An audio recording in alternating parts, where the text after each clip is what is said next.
So in this video, I'm going to give you a clear step-by-step process of becoming a six-figure trainer, whether you're a basketball trainer like myself or you train other sports, maybe it's soccer, softball, baseball. It doesn't really matter what sport it is. These principles and strategies are going to work across all of these different industries, also across every single type of market that you guys could possibly be in. I work with trainers from Oklahoma to California to New York to Florida to every area of the country that you guys can possibly imagine, and these things work. So this is going to be my consolidated knowledge from years of doing this myself. I was first able to become a six-figure trainer in 2019, scaled it up from there, multiple locations, multiple trainers underneath me, and then I've helped multiple other trainers just like yourself, like I said, across every single market do this exact same thing. So I know these steps work, and I'm confident that no matter who you are, if you're dedicated, you're like, hey, this is what I want to do with my life. I want to do what I love. I want to train people. I want to help people. And I want to build a sustainable business around that. I'm confident that you can do that. This is not going to be a quick hack. Here's how to, gain 10,000 followers on Instagram. Here's how to run this, simple Facebook ad that's going to just blow up your business. There is no true business hack. It's a systematic process that you need to follow. You cannot cheat time, but if you can follow this blueprint in 3, 6, 12 months, whatever it may be, I can almost guarantee that you guys can become a six-figure trainer by following these steps and these lessons that I have learned that have taken me years and years and years and thousands of dollars to learn, and mistakes and time that I've put in to do this. I'm hoping that you guys can speed that process up and learn the mistakes that I've made and the lessons that I've learned through this video, as opposed to doing that yourself. So that's exactly what my goal is to help you guys get there and help you guys get there a lot faster. So with that said, we're going to get into the 4 main pillars and main things that we're going to be discussing in this video. And the most important thing for you to understand as we go through this presentation is all of these things are going to work off of each other like a flywheel, and you cannot skip any of these steps. A lot of people think, hey, as long as I know how to generate leads, I don't really care about the other stuff. I'm going to be able to, make money. And it's not really the case. It's not going to be lasting. So these are going to be the 4 main things, and they're all, like I said, they're all going to work off each other. That's going to allow you to build a lasting and sustainable business. When you have a great training product, you're going to be able to charge premium pricing, attract premium clients. When you can have a great training product, you are going to get more referrals, which is going to increase your lead generation. When you have a great training product that in pricing and structure, that's going to help you retain clients, which is going to help you make more money, which is going to help you put more money into marketing. So all of these things are going to work off each other. There is no quick hack. That's why I said you're going to need all of these things. And it's not just something that you can just flip a switch and all of a sudden you have a full-time business. It's something that's going to take some time to start to build, but I'm going to, like I said, in this video, show you all of these things. We're going to go into depth on all 4 of these things. So why does your product as a trainer matter so much? Number 1 is just retention. When you can deliver results to your clients, they are going to stay. Say you even have 5 clients. When you have a great training product, you're going to be able to retain those 5 clients and start to build off of that. If you're getting, 1 client here, 1 client there, but your training product is just not good, you're going to keep losing clients, and you're stuck at the exact same place, which is why you cannot build a full-time training business, because you are stuck. And it all starts with your training product, which, frankly, most trainers, their product sucks, which we're going to talk about and how to get better at. But when you can also do that, you're going to get more referrals, which is going to lead to more business, which is going to lead to a higher LTV. When you can retain these clients, you're getting them off referrals, and they're staying for years and years and years. I have some clients that I'm still training to this day from the very day that I started, like 8, 9 years ago. That LTV, the amount of money that I have, the lifetime value of a client that I have made on some of these clients is in the tens of thousands of dollars. It's insane. And I would say our average LTV is probably in the $3,000 to $4,000 range. I would say probably 2 to 3, just conservatively. That is a very high LTV. I can acquire a customer, say $40, $50, and the LTV is $3,000 to $3,000. That is an insane profit, and when I can make that profit, then I can reinvest back into myself, reinvest back into employees to buy back some of my time, reinvest back into a gym, reinvest back into the environment, just anything to enhance the experience and enhance my product and continue to keep growing my business. So that is why your product is going to matter, because it's going to be the base of everything. If you don't have a good training product, you're not going to be able to retain clients. And if you can't do that, nothing else is going to matter. So again, we're going to touch on all of these things, but we'll keep getting into it. So what even is your product as a trainer? And like I said, frankly, most people's training product sucks. They don't spend any time thinking about what it is, how do I get better as a trainer, and really deliberately spending time building that as a trainer. Now, your product as a trainer is both your results. That's where most people kind of, again, they don't really even focus on that, the experience and the emotions that you bring to these clients. So what is the overall experience that these clients have every time they step into the gym with you, even before they do that, which again, we'll touch on. So your product's also going to mean different things to different people. So you need to know, okay, what is this client here for? What is this client here for? And that is the product to them. For some, maybe they just want a place to babysit, right? Your youth kids, okay, hey, it's just basically glorified babysitting with a basketball. Okay, that's going to be the product to those type of clients. You want to make sure you're delivering that. For some, maybe middle school, high school, okay, they want to get better. They also want to make sure their client or their kid is in a productive environment where they're being challenged. They're getting better as both a person on and off the court. you're talking to them, they enjoy it, they have fun, it's something that, they have enjoyment, and they can go talk to somebody after school, they can, have fun, they can build friendships. That might be the product for them and still getting results, but it's not the number one thing. And then for the NBA, the college guys, okay, your number one thing is results. So it needs to be focused and centered around that. You need to be able to deliver that. If you have an NBA client walk into your gym, hey, I need to average 42.5% from three-point line or higher next year. If you can't deliver that, you're not delivering results. So you need to understand, okay, my product is going to be different things for different people, but all up and down that spectrum, what is my product and how can I get better at it? And now, I like to think of it like a restaurant where there's so many different things that go into the product, quote unquote, of a restaurant. It's not just the food, which is for training. It's not just your training. It's everything else. Okay, if I'm going to a restaurant, I want it to be consistent. We all hate the restaurant where you go, sometimes it's great, sometimes it's terrible. Sometimes the service is great, sometimes the service is bad. You want to go to a restaurant where when you walk in, they're friendly, it's always a good vibe. Maybe they know you by name. They sit you down right away. There's not really a long wait, or it's super easy to go book a reservation. When you get there, the food's always consistent. It's always quick. The waiters, the servers, they're always nice. The food's always amazing. It's consistent, and you leave, you feel great every single time. That is your product as training, where it's everything up and down the spectrum, from how they find you to how they book to when they show up. Okay, you're calling them by their name. They're enjoying the second they walk in the gym. It's a good vibe. They have fun. You challenge them, but they get better, and then they leave feeling good. So it's everything that revolves around your training product. And again, like I said, most people don't even think about that. Most people, again, their training product just frankly sucks. So what are the four pillars of becoming a great trainer? These are things that I've really spent time deliberately working on. Like I said, most people don't do that. And when you can do that, that's when you're going to start to build a more effective and robust ability as a trainer, which is going to lead to more business success as well. So the first pillar is simply understanding of the game, which is exactly where most people start and they stop. Hey, I played pro, I played Division I, I played in college, so I understand the game.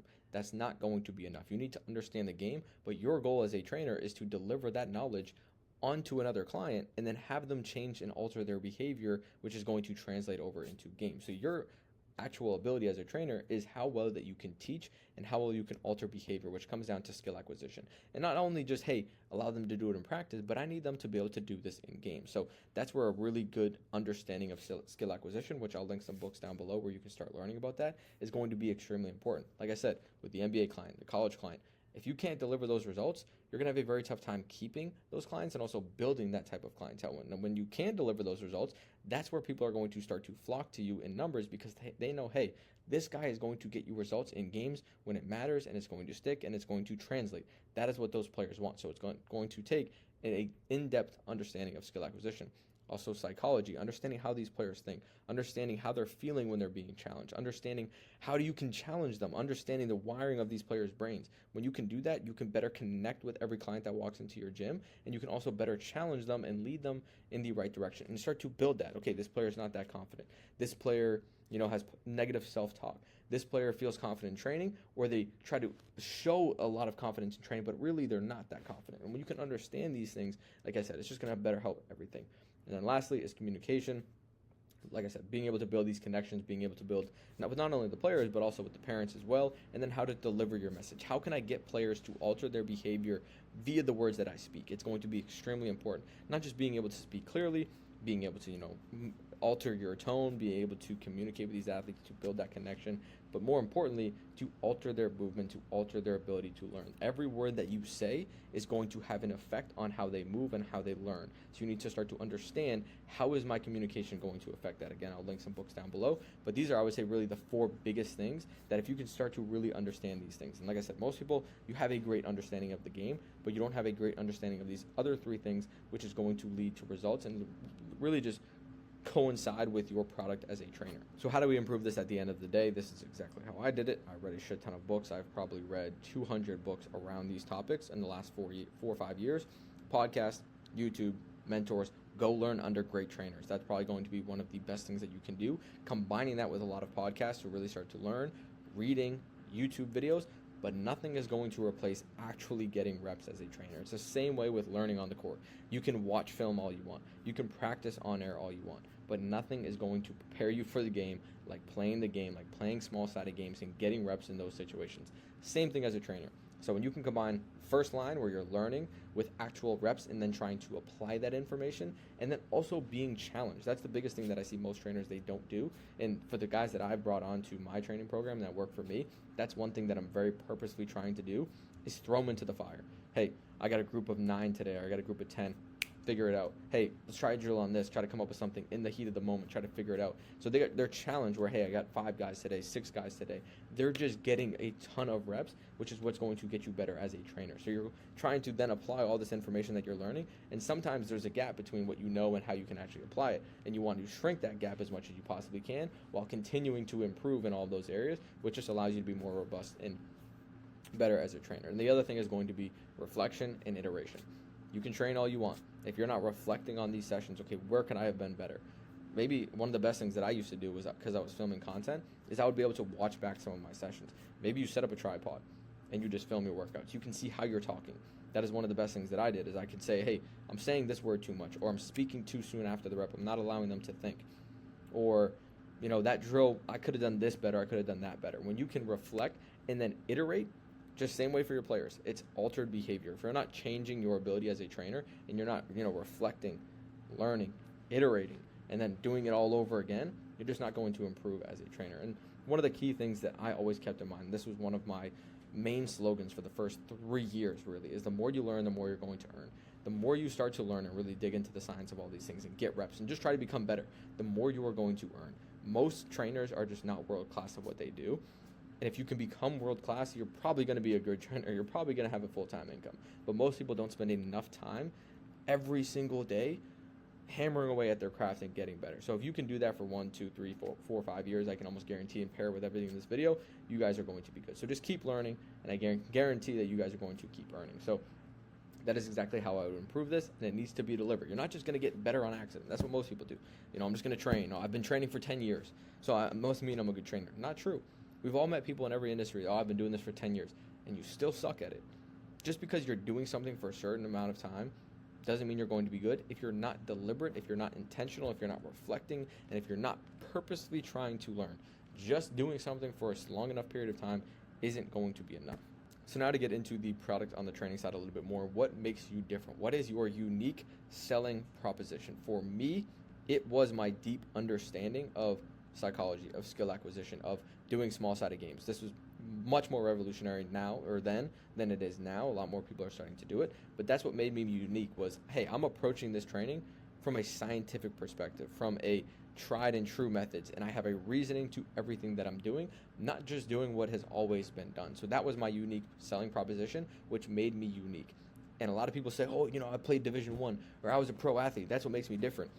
No, it doesn't. Almost every trainer that you see played college, played Division I, some even played in the NBA, doesn't make you a good trainer. Being a good trainer and being a good basketball player are two completely different things. And at the end of the day, that may get you, your first 5, 6, 7 clients. But nobody cares where you played. They care what you can do for them, right? They care that, hey, you can get me better. I don't care where you played. Yeah, it's cool. It's good. It builds you that initial respect. But at the end of the day, they care about what you can do for them. So what's your unique selling proposition of how you're going to get these clients better? Is it, the psychology aspect? Is it the mental performance? Maybe you're, you did a degree in psychology and you really are interested and dive into that type of stuff. Cool. Build that into your training. Make that a part that makes you different and start to lean into that. So whatever specialized knowledge you have, lean into that. That's what makes you different. Don't try to be like everybody else. Don't try to compete where everybody else is competing. Make your own lane, become your own trainer, and lean into what makes you different. And then also it's going to be how you're offering and really packaging it. Everybody's a trainer, but how do you package that training ability differently than everybody else? That's where I was saying, hey, maybe you're a mental performance coach and a trainer. Okay, cool. I'm going to offer both of those things for the price that everyone's offering for just training. So that makes you unique, and then I want to sell the outcome. A lot of people are selling, hey, I was a pro trainer. I played overseas, so that means I'm a good trainer. You're selling yourself, or you're selling your ability as a player. Hey, I help people translate their skills from practice into a game at a high level. I help players reach their highest potential, and I have 100 athletes that I've taken from middle school to college. That's selling more so the outcome. So I don't want to sell, hey, we have all these benefits where, you can do X, Y, and Z. No, I want to sell the outcome, and I want to package it in a way that is targeting these players and targeting what I'm unique at. So that is a very important distinction to make. So next, what is the product on the business side? Like I said, there's so many different things that go into your product. It's going to be a consistent location, number one. Some people, and if you can only train outside, it's fine. Do whatever you can with what you have. Like, completely understand it. But you need to be consistent to some degree. I see a lot of trainers, I can't I can't make enough money. I can't be a full-time trainer. Yeah, because you don't even take it seriously. You don't even train consistently. So number one is train consistently. Don't care how you're doing it, even if it's 1 hour a day, 2 hours a day, but try to lock down a consistent location. This is something where you may have to, at a certain point, bite the bullet, right? This is what I say with some people where they're like, hey, I'm right at that mid-tier, making $3,000-$4,000 a month. I'm trying to get over the hump, but I'd have to pay for all this gym time. Just pay for it. Like, all right, you may break even for the first 2-3 weeks, maybe even months, right? Where you have 4 clients, that maybe say $30, and the gym time is $120. You're not really making anything, but guess what? Now you have a consistent location. Now you can start to market that. Now you can start to build up that group, and then you'll start to build your clientele, build your income, and then maybe eventually you take that client to a new gym, or maybe you take it to your own gym. But you're most likely going to have to find somewhere consistent to train, lock down some consistent gym time, even if sometimes in the short term you're not making your money. I did this multiple times where even some of my clients, my top clients, I was barely making enough money on them during those sessions, but on my other sessions, I was able to kind of recoup that cost. Or some sessions I'd have a group workout out, whatever that I was making from them was basically break even what I was paying on the gym. But I had to do that to build the business to the point where I had enough clients, I had enough revenue to go and get my own gym. So just think kind of more so long term in this, and I know it's tough at some points, but even if it's only a month or it's 2 months where you kind of have to bite that bullet, maybe you have to go and get a consistent location, because again, that just allows you to market better, and it gives your clients a more consistent experience where, hey, I know Monday, Wednesday, Friday, I know he's at this gym, so I can rely on that. But when it's always changing, it's very tough for parents to plan their schedule around your training, so it makes it very tough for them to come consistently. Second thing is just going to be a website. People aren't going to take you seriously until you take yourself seriously. You don't have a website, you barely have a social media, you have no scheduling software, you have no payment processor, you're not going to look legit. So you want to look legit, have a website, spend some money if you have to. If you need help, let me know, I can help you. You need a booking system if you can. That's why it's also important to have a consistent location. You want to have a way for parents to pay. Venmo, Cash App, pay me cash, pay me a check. It's going to be very tough. Number one, that's a lot more mental strain that you have to worry about, which is going to take away time from worrying about, okay, how can I get better as a trainer? How can I market my business? How can I grow social media content? But no, you have to spend time worrying about how am I going to chase down this payment, or this person forgot to pay. Make it easy to pay. Take your payments up front. Have a website. Have a consistent location. If you can do that, okay, now you're starting to look legit. Now you're building a legitimate business. Now your product where, hey, I know where I'm going to show up every time. It's very easy to go book on the website. It's very easy to book. It's very easy to pay. Everything's seamless. Okay, that's a great experience from the customer side, which is just going to make your product that much better. So next, getting into how we actually price our services. Number one, if you train completely for free, you do not have a business, you have a hobby, which is okay at first, but you need to get rid of that notion as fast as you possibly can. There's people that I know have been training for a year or 2 years who are still training for free, or I train some people for free, or they say they don't really have money, so I just train them for free. Again, if you don't take yourself seriously and your business seriously, other people are not going to take you seriously. Also, a lot of people are going to say they don't have money. That's, like I said, if you're not able to charge a premium price, you're going to have people. I had so many people in the beginning that said they didn't have money. Most of the time, they're going to do that because they know, hey, you don't really respect your craft. You don't take it seriously enough, so I'm not going to take it that seriously. And you're going to get those lower level clients who are not willing to invest and pay into your services. I can't even tell you the last time that I've had someone say, hey, I don't have money, or can you train me for free? It's been years. What changed? The only thing that changed was my level that I'm at, my ability as a trainer, and the expectation that people understand that I'm not going to train for free because I'm not at that level. So yes, you can train for free. Yes, you can train maybe a pro for free for a little while to get them in the door, to work with them consistently, to market. But as fast as you possibly can, you need to start charging, and you need to start charging something, even if it's $10, $20. People who are not willing to pay just simply are not going to respect you as much. When they have to sacrifice something, that is going to make them work harder, take it more seriously. You're sacrificing your time and your energy. It is worth something. Maybe at first it's not, because you suck. You're not a good trainer. You just started. Okay, I want to train for free, but guess what? You want to do that as quick as you possibly can. You want to train 100 people. You want to get 100 hours for free maybe. Get it out of the way. Don't do it for a year. Don't do it for 2 years. Do it for maybe a month. Say, hey, I'm taking my first 5 clients on. You guys can train for free. I'm going to do that for 3 months, and I'm going to get you such good results that you want to pay me. Because I was such a good trainer, you got such good results, this is worth money. And then when you have those results, okay, now I'm going to start charging. Even if it's $25. Okay, now I'm making money. Now people are paying me. Now people are taking me seriously. And then where do I go from there? You're going to just slowly start to increase your prices as supply and demand starts to obviously alter. If you are full, okay, I can start to increase my prices. And if you start to raise your prices, this is the best indicator of how much further you should go. If everybody says yes, you're probably not charging enough. So you're charging $40 for an individual. Hey, it's going to be $50 now. Okay, everyone says okay.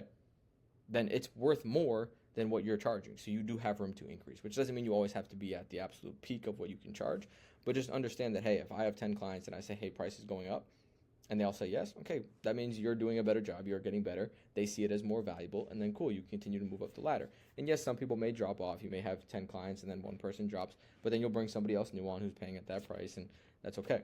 And eventually, after say a year, 2 years, you're going to be able to start charging premium pricing, which is going to attract premium customers. Your price is going to really indicate what level that you are at. Right now, I charge $130 for an hour for an individual. I could probably charge more if I wanted to, but I like to get the volume, so I charge around $130. I could probably charge $150. Some people probably even pay more. I don't know. But usually the clients that I'm getting at that price point are all super dedicated. They're great people. Their parents are great people. I don't have to worry. They're not going to stress and try to haggle me over every single dollar. But I was getting that at 40. I was getting that at 50. So just understand that as you move up the ladder, as you're able to charge more, you're going to get better customers. And that's ultimately what you want. And then when you have that price, okay, now that's just for your individuals. Then you can have groups. And the big thing with taking payments, we want to take them up front. Again, people are not going to take you seriously until you take yourself seriously. If you just say, hey, yeah, come on in, you don't tell them the price, and afterwards, hey, it's $40, can you pay me when you get the chance? Again, people aren't going to take you seriously. No, you pay up front, you pay before you get there, and if you have an easy way to do it, even better. They have to pay and book to show up. That is how to do it. The standard that you set is going to be the way that people are going to interact with you. If you don't set standards, people are going to do whatever they want. They're going to pay sometimes, not pay sometimes, make you chase payments. But when you set the standard and you do it right from the beginning, you're not going to have those problems. So next thing is the different models that you guys can go after: individuals, group sessions, academy. This is going to kind of depend on the gym time that you have and all these kind of things. Time, if you're working a full-time job, maybe you can only do group sessions. You only have 10 hours a week where you can train. It's probably the best way to go, especially if you have to pay for gym times. You set up group sessions, you set up academies, and then obviously you're managing different prices. The big thing that I always tell people with individuals versus groups, biggest mistake that people make is they will charge, say, $50 for individual, $40 for group. The discrepancy is not big enough. Why? Especially for most parents, they don't understand that groups are usually better than individuals. But why would I pay $10 less to go to a group when I can just pay $10 more and have an individual completely to myself? So your price should represent where do you want people to go. If you only want individuals, cool, charge the $50 because everyone's probably just going to do that. But when you're charging $100 for an individual and $40 for a group, people that can't really afford it, oh, dude, just go do the group. It's much more affordable. Boom. That's where you want people to go anyways. Okay, now you're filling out your groups. You're making more per hour. That's great. So you just want to make sure that you have a good price discrepancy between individuals where you're, selling your time for 1 hour and that's all you can do, versus groups where you're going to be able to get more people, make more per hour. Understand, okay, this is where I want people to go, and then make sure your pricing is going to reflect that. And then should you do pay per session, should you do subscriptions, and like I was saying, always do up front. Now, pay per session or subscriptions, like I said, it's going to depend on gym time and things like that. If you have consistent gym time, subscriptions are probably going to be the best. It's the least friction for the parents and for you. You don't always have to make sure people are paying, and it's also going to save them money. It's going to give you a lot more consistency usually. And then also, hey, even if this person doesn't show up, I'm making the money. You have that consistent income. That is good. This is all kind of going to depend on where you guys are at in your situation. So if we ever get on a call, which we'll discuss at the end of this, I can obviously help you through this, but these are your different models. Obviously, if you only do individuals, you're going to hit a point where you can only make so much money because you can only scale your time so much. Group sessions is going to be a great, number one, it's great for the players in terms of skill acquisition, actually translating their skills from practice to a game, but it's also going to be great for you business-wise where, hey, maybe you can only make $100 an hour, but I can have 6 clients at, say, $40 and make more than double that in just an hour, right? So it's the same exact time, but you're able to make more money. It's a lot more scalable. So different ways you guys can do it, different ways you guys can mess around with that. Like I said, it all kind of depends on your situation. And then now on to lead generation, which is going to be most of your guys' problem. How do I generate leads? Number one is your reputation is going to precede you, good or bad. If you have a terrible reputation, you are going to have a terrible time getting leads because your reputation is always going to be in front. People, hearing about you on ads, they're getting referrals, good or bad. People are asking about you. Your reputation is always going to be there. And this is something that's going to take time to build. This is something that now is an asset for me, right? Your reputation can be an asset or it can be a liability where people are referring people. They're, hey, don't even care what you charge. I just heard you do such good stuff. You're the guy that we need to go to. Boom, client's done. They're in. They're committed. They're going to stay for 3 months, 6 months, whatever it may be, and they're going to lock in. So you're getting better clients. They're trusting you way more because of your reputation, because you focused in the beginning. This is one of the best advice that I can give every single one of you. A lot of you guys might want a pro client. I want an NBA guy. I want an NFL guy. I want an MLB guy, whatever business you're charging. Pretend that little Johnny, who's in 5th grade, is that MLB player. You need to give the same attention and effort that you would give for that NBA client for those middle school clients, for that high school client, for that kid that's not even that good. And that's exactly what I did for the first, still to this day, but especially for the first 3 to 4 years. Every client needs to be valued to these. When you can give NBA level talent or NBA level focus in details to a middle school client, that's what's going to make you different. That's what's going to allow you to get these clients such good results, have them enjoy it so much that you're going to build such a good reputation. It's only something you can build over time, and your reputation is essentially what you do consistently. So if you are consistently delivering a great product, giving your absolute all, trying to deliver more value than you're getting in return, then you are eventually going to get paid more for that. So number one, reputation is always going to precede you in terms of lead generation. Now, there's 4 different ways that we can kind of do this. There's content, so these are going to be people that are kind of warm, they kind of know you, or that's how they're going to discover you. That could be Facebook, Instagram, YouTube, Twitter, whatever it may be.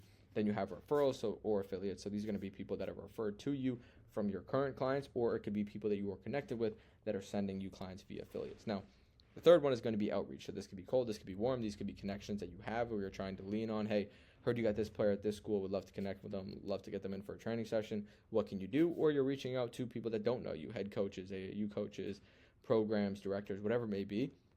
And then the last one is paid ads, which is going to be probably the last step that you guys are going to get into it, but it's also probably going to be the most scalable and the fastest way to scale your business. And that's one of the ways that we have been able to do that's really helped our business. But we're going to go into all of these. So number one is content. Now, what is the goal of content? This is something that I see a lot of people forget when they get into Instagram or they get into YouTube, is they just start, I just want to increase the number. I just want more followers. I want more likes. I want more comments.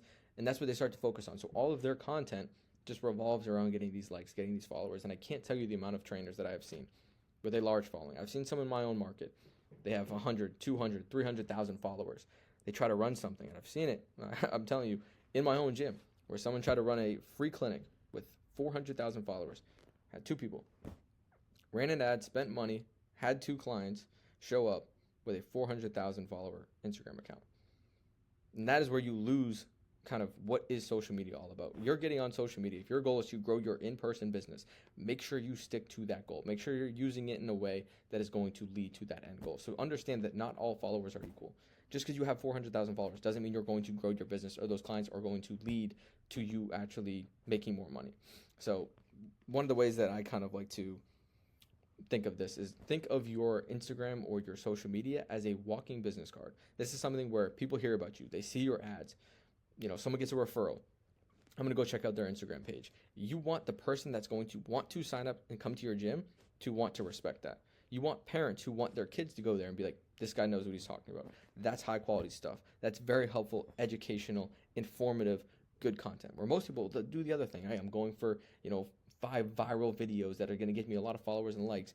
But, that parent's going to my page and they're just like, it's kind of just like influencer stuff, right? Which is fine if that's what you want to do. But understand, like I said, what is the end goal of social media for you? And understand, hey, if it's growing your in-person business, make sure you're sticking to that. Review every week. Am I actually getting closer to this goal or am I not? So just understand that all followers are not equal, and you want people that are going to want to train with you. Your ideal client, they are the ones that you want to be building your Instagram account. I've seen people with 5,000 Instagram followers with a 10 times bigger business than people with 400,000. Even myself, I build up to like 55,000 followers. Haven't really posted, but the way that I built my business, it's actually grown since I stopped posting. Now, it obviously helped me in the beginning. It helped me, build and give me a lot of lessons and bring clients in. But it's not the end-all, be-all. Social media is not going to be what's going to make or break your business. It can definitely help you if you do it right. You want to make sure that you're iterating, you're testing, you're doing different things, seeing what's working.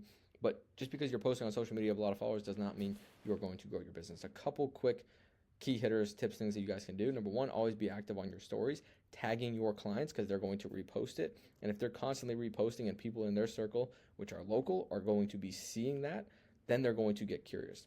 Number two is obviously make sure that you're reaching out to people. So if you see maybe your client repost something and then they post, pictures of you in the gym or them in the gym with you and they comment on it, boom, say, hey, I saw your friend comment on that Instagram post. Why don't you see if they can come in? Or you message them on Instagram, right? Use Instagram as a messaging platform and as a lead generation platform where, hey, I see all these people that are basketball players in this area. Let me reach out to them. Hey, saw you were in the area, saw you played for XYZ high school. Love to get you into the gym. We train a lot of guys over there. I don't know if you know X, Y, and Z. He trains here. Would love to get you in. That's how you can use Instagram, and then you use your content as a way for them to validate that you know what you're doing.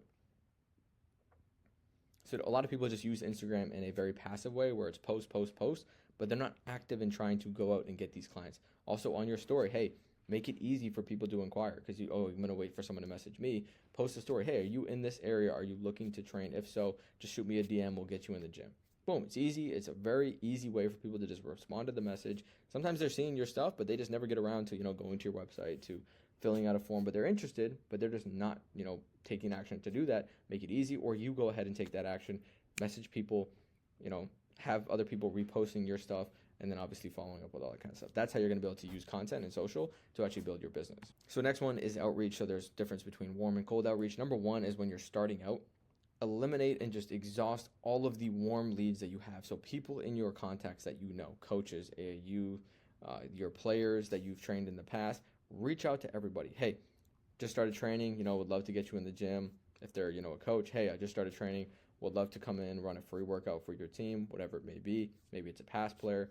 Hey, notice you haven't been in the gym for a while, would love to get you back in. Or maybe it's a current client. Hey, been awesome having you in the gym. You got any friends that would want to come into the gym? If you can bring anybody, I'll give you a free session, whatever. Exhaust all of your options. A lot of people, they start, I got to start running paid ads, or I'm going to start posting on social media content, when you're not even utilizing the clients that you have in your own contacts, or even on your Instagram, or people that have inquired in the past, or players that you've messaged. Exhaust all possible people that you do know before you start reaching out to people that you don't know. Now, when you do reach out to people that you don't know, who are you going to reach out to? Yes, you can reach out to the players, like I was just saying. People that don't know you, people that don't even maybe follow you on your Instagram.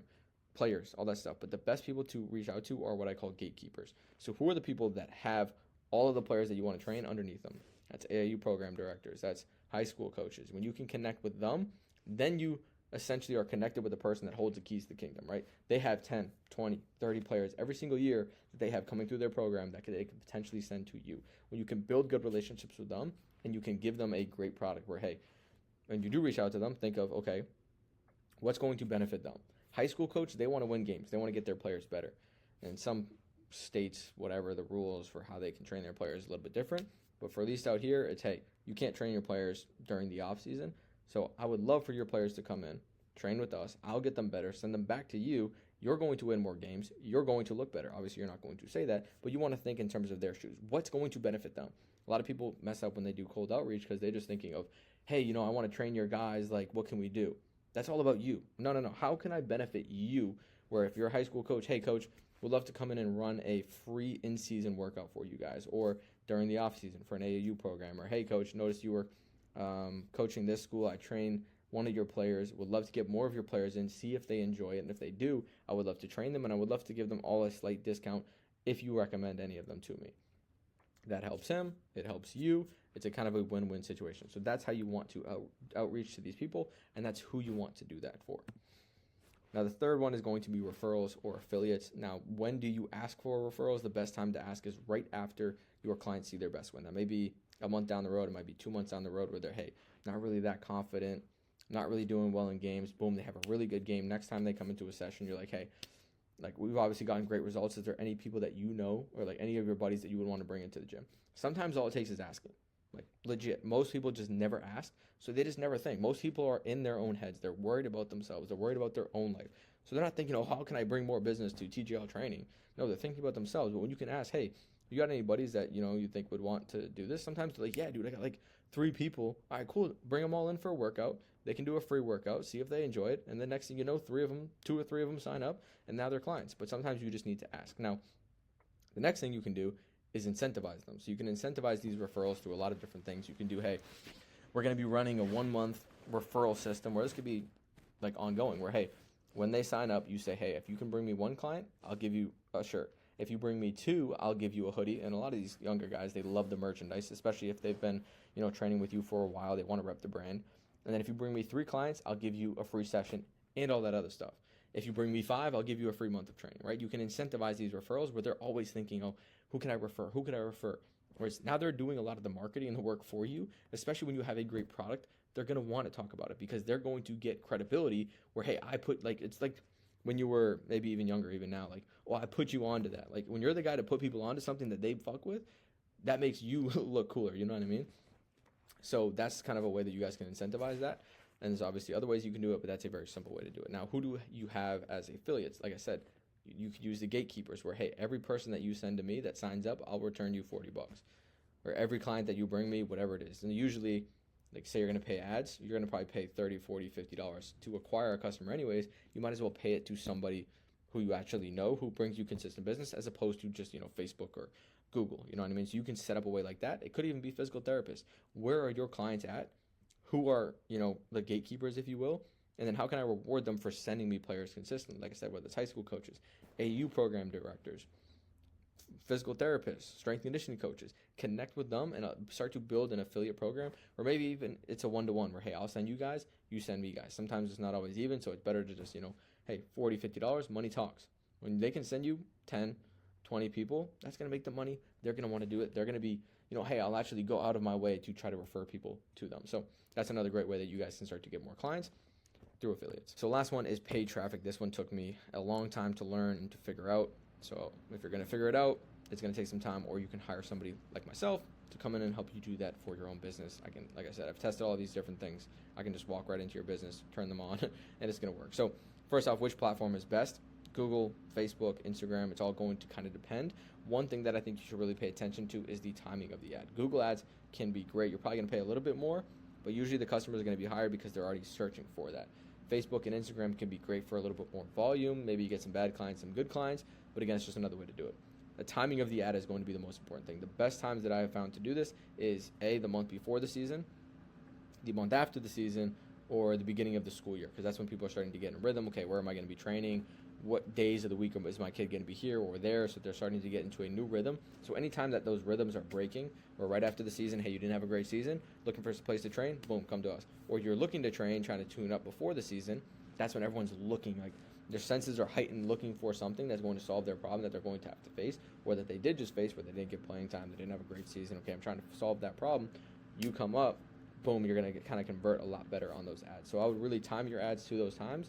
And then what platform you do, again, it doesn't really matter. You can do, I would try to test all three. For some of you, it may work better in some markets than others, but I would just test all of them. And like I said, that's something that we can kind of come in and do for you. And when you run these ads, the biggest thing is you want to make sure your ideal client feels like you are talking directly to them. My best converting ads are when I basically think of what exactly is my client thinking, feeling, even the kind of things that they don't even want to say out loud. And I can speak directly to them in their ad. I can say, they can basically see my ad and be like, that's exactly what I'm thinking. Like, they're going to emotionally react to that and want to immediately take action to solve that problem of what they're exactly thinking. And lastly, test. Like, first ad's probably not going to hit. Your second ad's probably not going to hit. But when you do find the ad that hits, which is exactly what we did in the spring, just keep running it and just basically milk until it's dry. Like, when you find the ad that works, keep running it. Eventually people are going to steal. You might have to change it, but keep working that ad until it no longer works. And then lastly, or next, I guess I should say, is how do you handle these leads? You can get all the leads that you want. If you don't handle these leads properly, you might lose some across the way. So say you get 100 leads, you don't respond quick, you don't have a clear system. Okay, maybe now you're only able to convert 80 of those leads when you could have converted 100. So number one is you want a clear process from lead to client. So number one is you want quick and clear communication. As soon as you get that lead, as fast as you possibly can, you want to be reaching out, because that's when they are thinking about it. That's when it's top of mind. That's when they're feeling the feelings that they're feeling. That sounded weird. From your ad. So they're going to act on that information a lot sooner. So quick, as fast as you possibly can, reach out. I would usually have a kind of, I wouldn't say an automated message or like a bland message, but I have a certain message that I use every time. You can test different ones to get better responses. And then you want to get them into a session as fast as you possibly can. So we usually do a free trial for different things that we offer.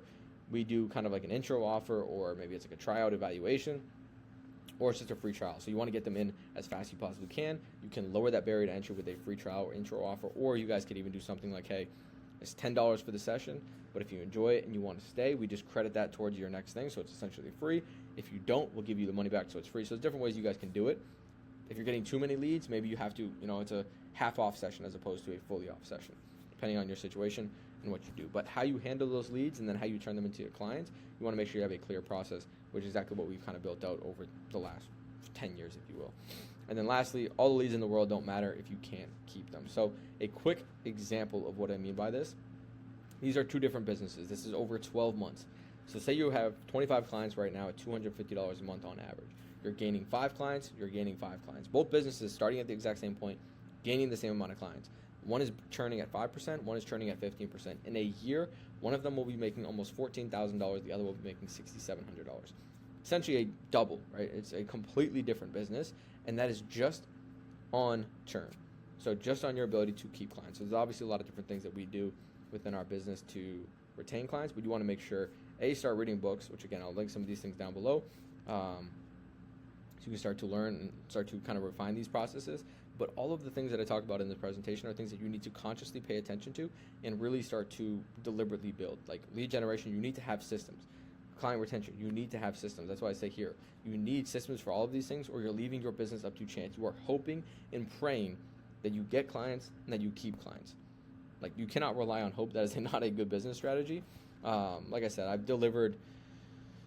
have built systems for all of these things. So if you need help scaling or implementing these systems into your business, we can get on a call. You can schedule that down below, and I will help you kind of audit your business, see where you're at, start implementing some of the systems and things that I have built into my own business, so you guys don't have to try to build these yourself. You don't have to spend years trying to test these ads, testing what works, what doesn't. I can give you the answers essentially to all of these things, and then also help you with the lead generation. So that is kind of what I do now as a business owner. I also help other trainers build their training business. But if you can follow all of these steps, right, from lead generation to client retention to building your product to paying attention to all these things, and you can do this consistently, that is at the end of the day what is going to make or break the people that are still watching this video.